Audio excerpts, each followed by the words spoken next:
أعوذ بالله من الشيطان الرجيم. بسم الله الرحمن الرحيم.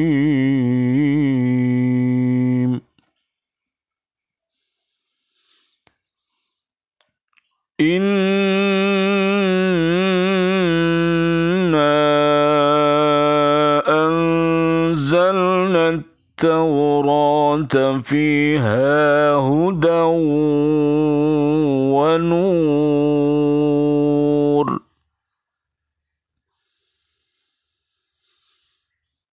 يحكم بها النبيون الذين أسلموا للذين هادوا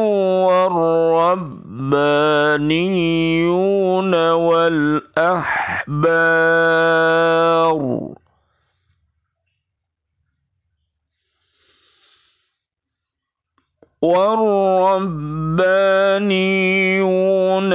والأحبار بما استحفظوا من كتاب الله وكانوا عليه شهداء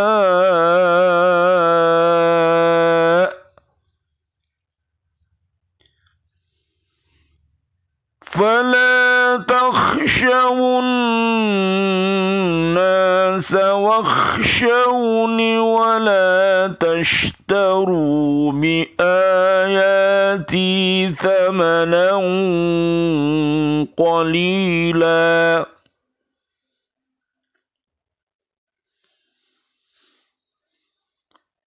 ومن لم يحكم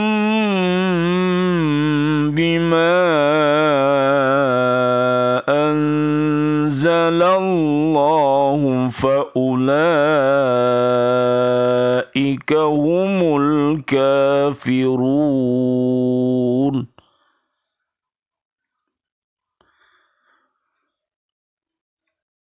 Sungguh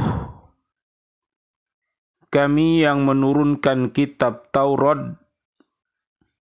di dalamnya ada petunjuk dan cahaya, yang dengan kitab itu para nabi yang berserah diri kepada Allah memberi putusan atas perkara orang Yahudi. Demikian juga para ulama dan pendeta-pendeta mereka, sebab mereka diperintahkan memelihara kitab-kitab Allah dan mereka menjadi saksi terhadapnya. Karena itu, janganlah kamu takut kepada manusia, tetapi takutlah kepadaku, dan janganlah kamu jual ayat-ayatku dengan harga murah. Barang siapa tidak memutuskan dengan apa yang diturunkan Allah, maka mereka itulah orang-orang kafir.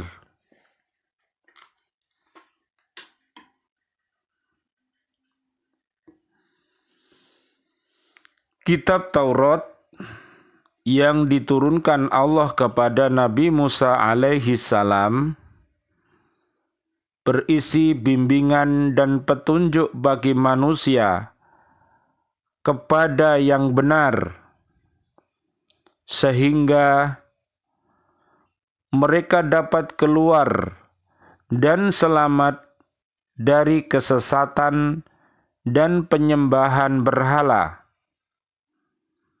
dan juga merupakan cahaya yang menerangi hal-hal yang masih samar-samar ataupun yang masih gelap bagi mereka, sehingga mereka dapat melihat jalan yang benar, baik dalam urusan agama maupun urusan duniawi. Kitab Taurat menjadi petunjuk bagi nabi-nabi yang telah menyerahkan diri kepada Allah Subhanahu wa Ta'ala dengan penuh keikhlasan, yaitu Nabi Musa alaihi salam dan nabi-nabi dari Bani Israel sesudahnya, sampai kepada Nabi Isa alaihi salam. Kitab ini telah digunakan untuk memutuskan perkara-perkara orang Yahudi saja, karena memang Taurat itu diturunkan khusus untuk orang-orang Yahudi. Begitu juga tokoh-tokoh dan pendeta-pendeta mereka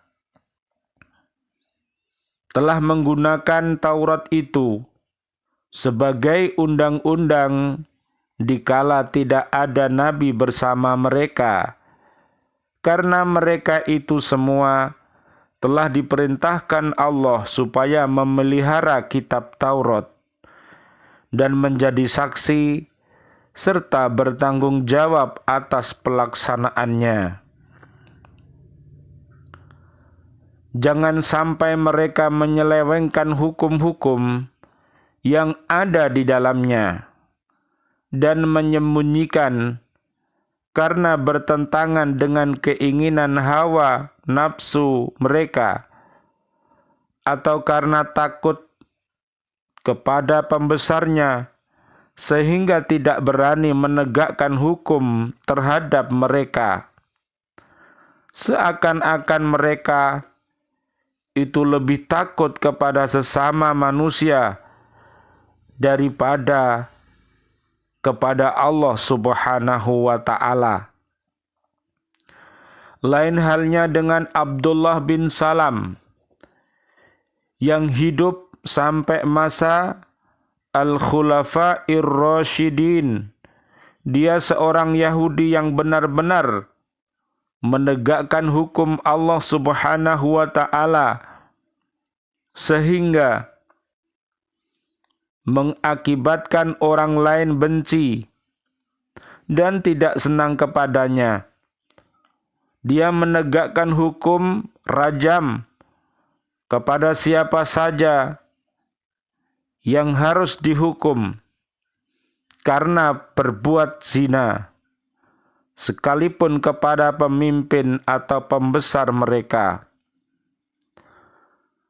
Jangan sampai mereka tidak menyebarkan dan tidak menjelaskan hukum-hukum itu karena keuntungan dunia atau keuntungan yang diterimanya dari orang-orang yang berkepentingan, misalnya uang sogok atau pangkat yang dijanjikan kepadanya, karena semua ini tidak ada arti dan nilainya jika dibandingkan dengan pahala yang akan mereka peroleh di akhirat.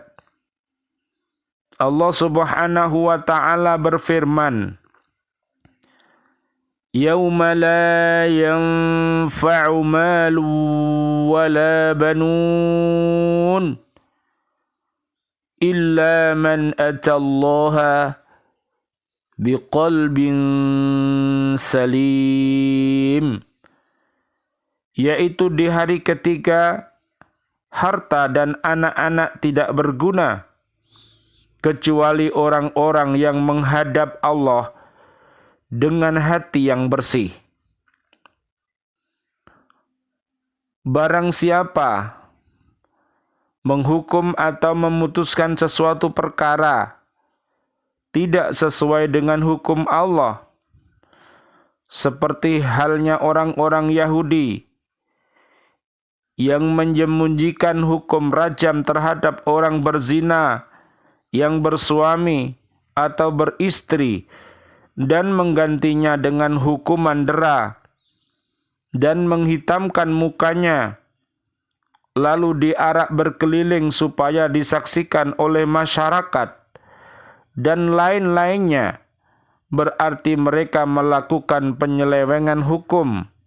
Ketahuilah bahwa mereka itu adalah orang-orang yang ingkar.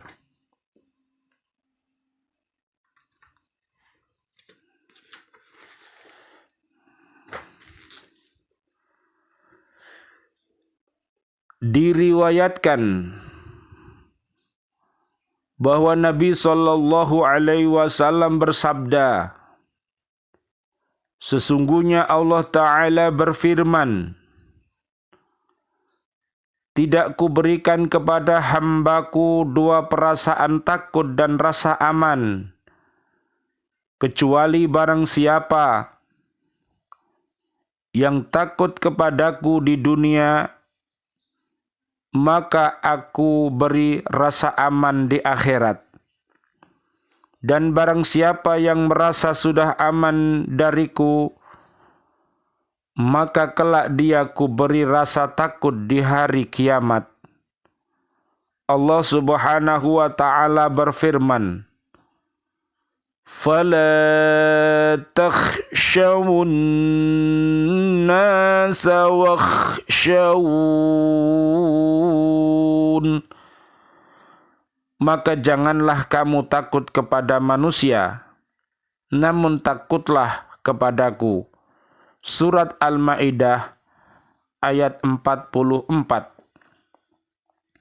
Allah berfirman di ayat yang lain, maka janganlah kamu takut kepada mereka, melainkan takutlah kepadaku, jikalau kalian benar-benar beriman.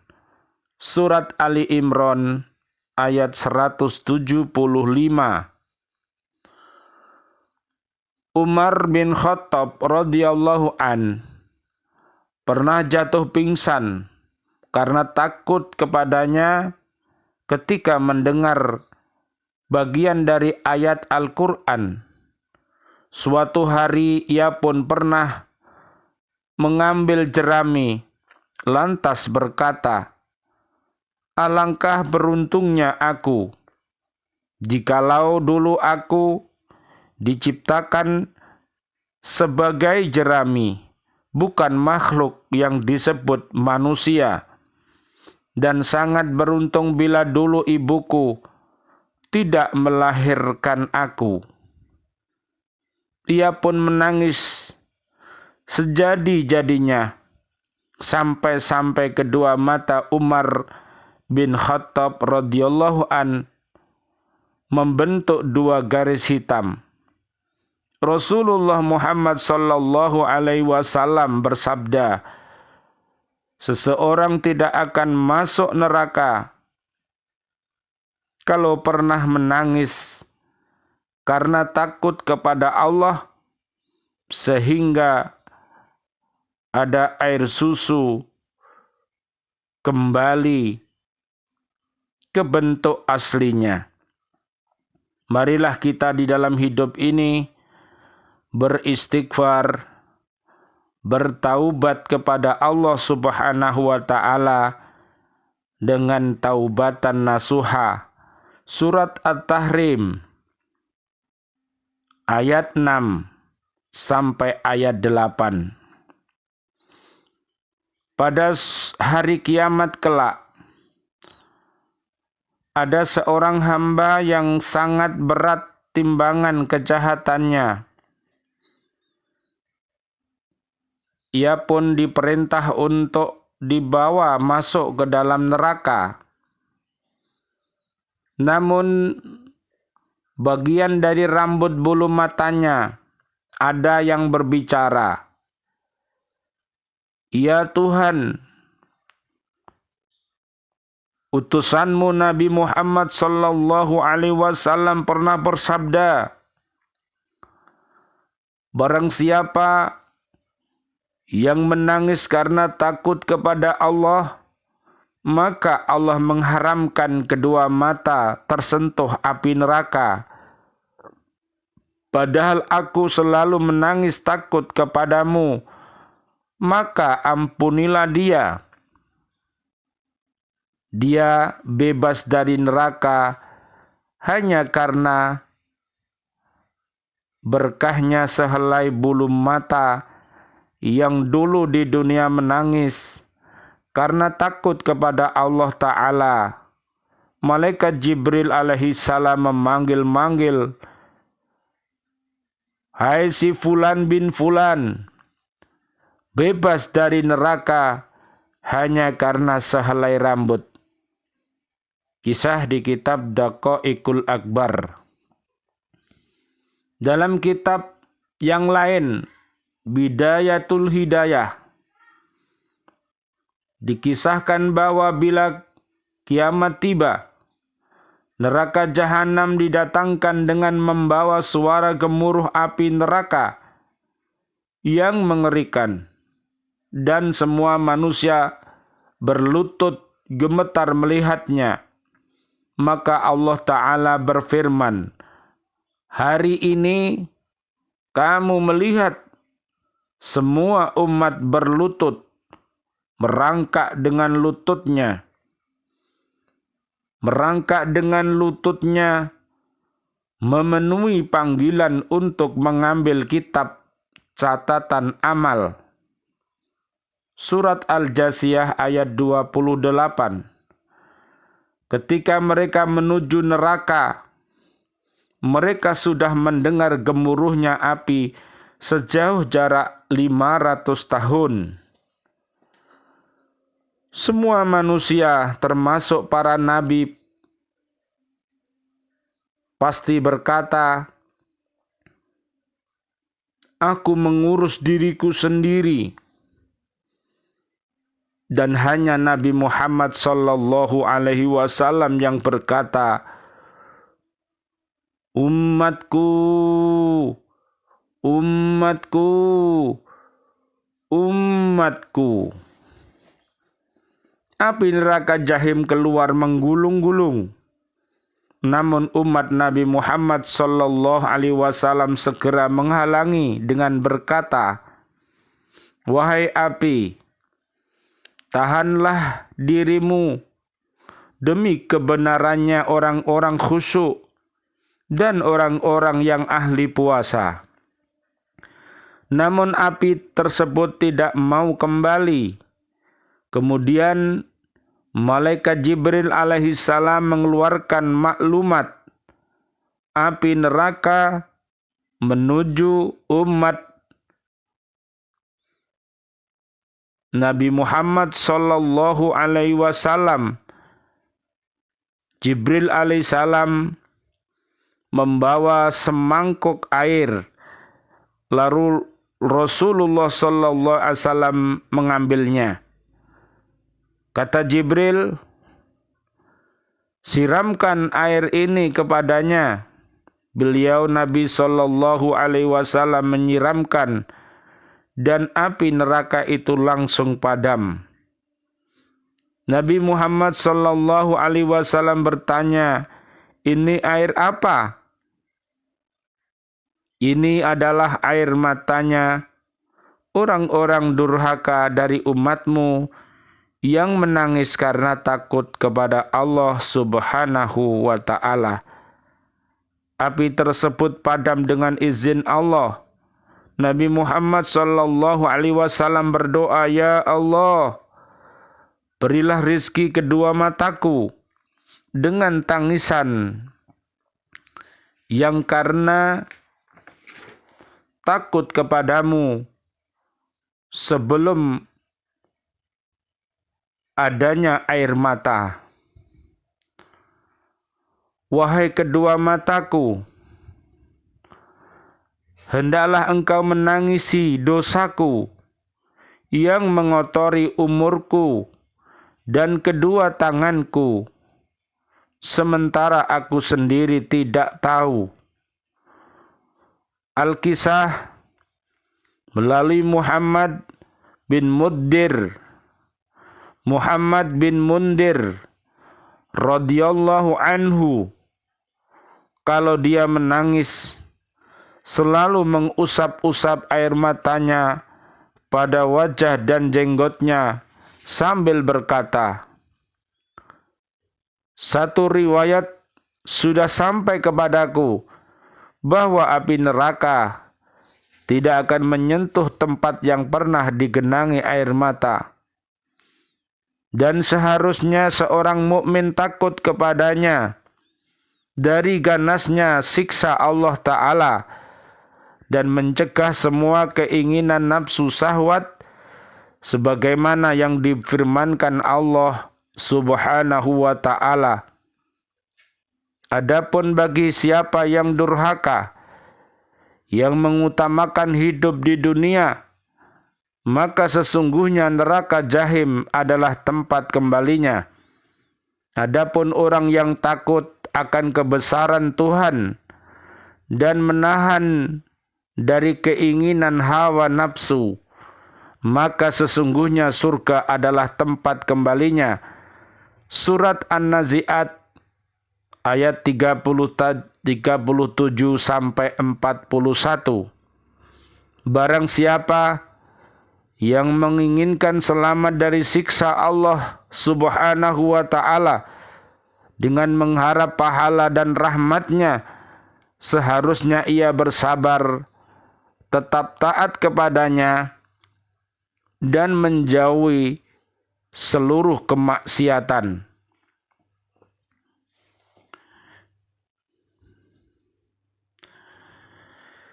Diriwayatkan bahwa Nabi SAW bersabda, ketika ahli surga masuk surga, para malaikat menjemput mereka dengan membacakan semua kebajikan dan kenikmatan.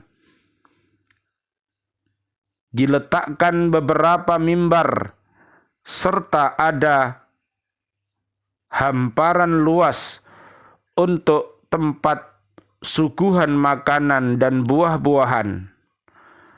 Dengan banyaknya nikmat mereka kebingungan. Lantas Allah berfirman, "Wahai hambaku, mengapa kalian kebingungan? Hari ini bukankah tempat kebingungan?" Maka mereka menjawab, "Sesungguhnya kami memiliki ikatan janji yang waktunya sudah datang." Allah Ta'ala berfirman kepada para malaikat, "Bukalah penghalang di wajah mereka." Para malaikat itu pun berkata, "Wahai Tuhan kami, mengapa mereka boleh melihatmu? Bukankah mereka orang-orang yang durhaka?" Lantas Allah berfirman, "Bukalah penghalang itu, sebab mereka termasuk orang-orang ahli dzikir, ahli sujud, dan menangis di dunia karena ingin berjumpa denganku." Maka tabir-tabir itu diangkat, dan mereka pun bisa melihat Allah Subhanahu wa Ta'ala, maka bersujudlah mereka. Kemudian Allah Ta'ala berfirman, "Angkatlah kepala kalian, sebab di sini bukanlah lagi tempat beramal, melainkan tempat kemuliaan." Allah menampakkan diri. Tidak bisa dibayangkan bagaimana, dan Dia berfirman dengan rahman-Nya kepada manusia dan kepada mereka, "Selamat untuk kalian, wahai hambaku, aku sudah meridhoi kalian. Dan apakah kalian sudah ridho kepadaku?" Mereka menjawab, "Kenapa kami tidak ridho, wahai Tuhan? Engkau sudah memberi kesempatan kepada kami untuk melihat sesuatu yang tidak bisa dilihat mata, yang tidak bisa didengar oleh telinga, dan tidak pernah melintas di hati manusia." Demikianlah maksud firman Allah Ta'ala, "Radhiyallahu anhum wa radu anhu. Allah ridho terhadap mereka dan mereka ridho kepadanya. Surat Al-Maidah ayat 119. Allah berfirman, selamat sebagai ucapan dari Tuhan yang Maha Pengasih. Salamun qawlam mir rabbir rahim. Selamat sebagai ucapan dari Tuhan yang Maha Pengasih. Surat Yasin ayat 58. Mudah-mudahan Allah Subhanahu wa ta'ala memberikan kita selamat dunia akhirat dan kita terbebas dari api neraka. Siapakah yang selamat di dunia sampai di akhirat? Dalam surat Toha ayat 47 Allah berfirman, wassalamu ala manittaba'al huda.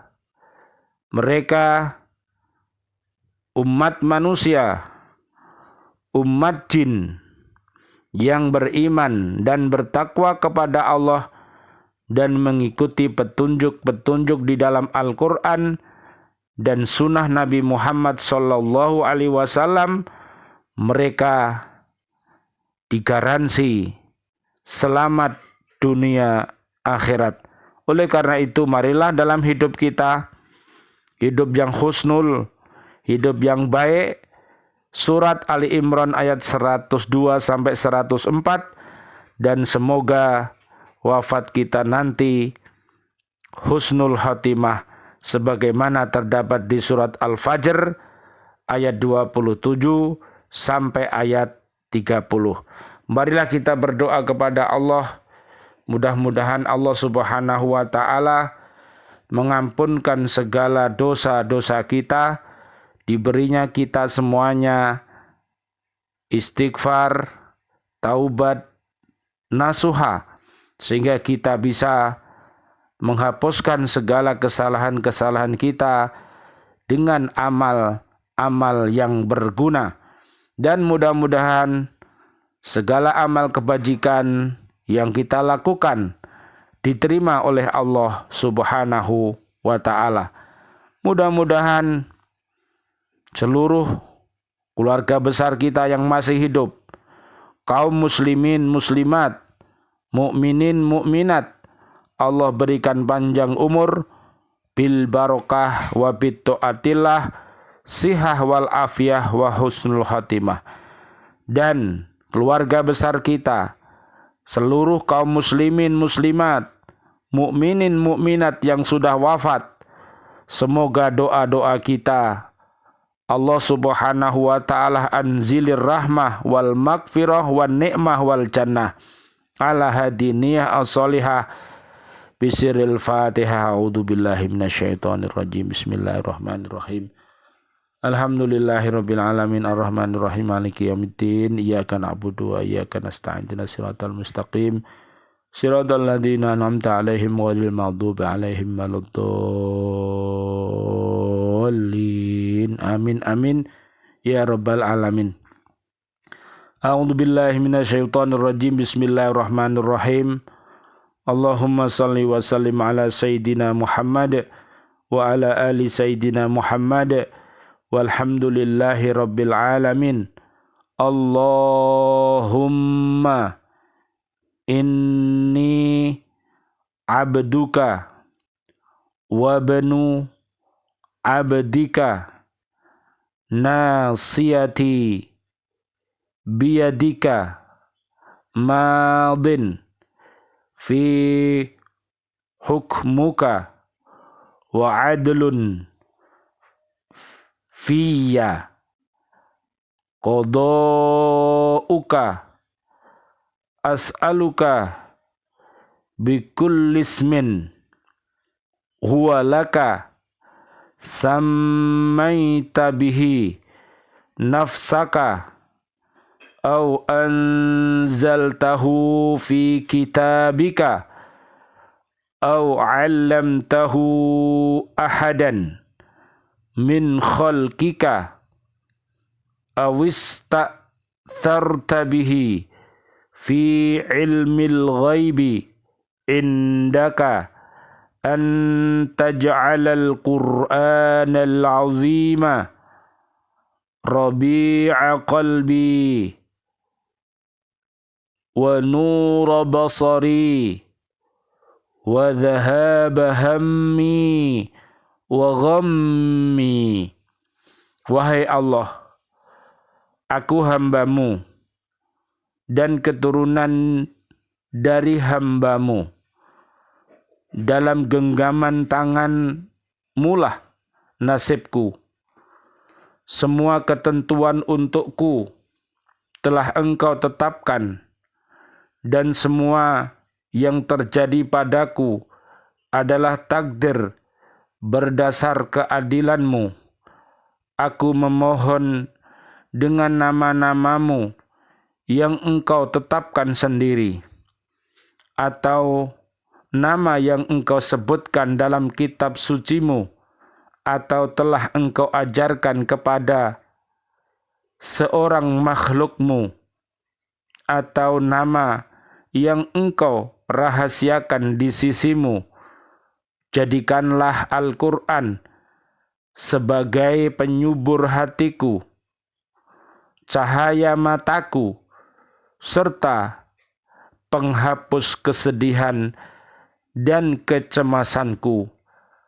Asyhadu an la ilaha illallah, astaghfirullah, nas'aluka ridhaka wal jannah, wa na'udzubika min sakhatika wan nar.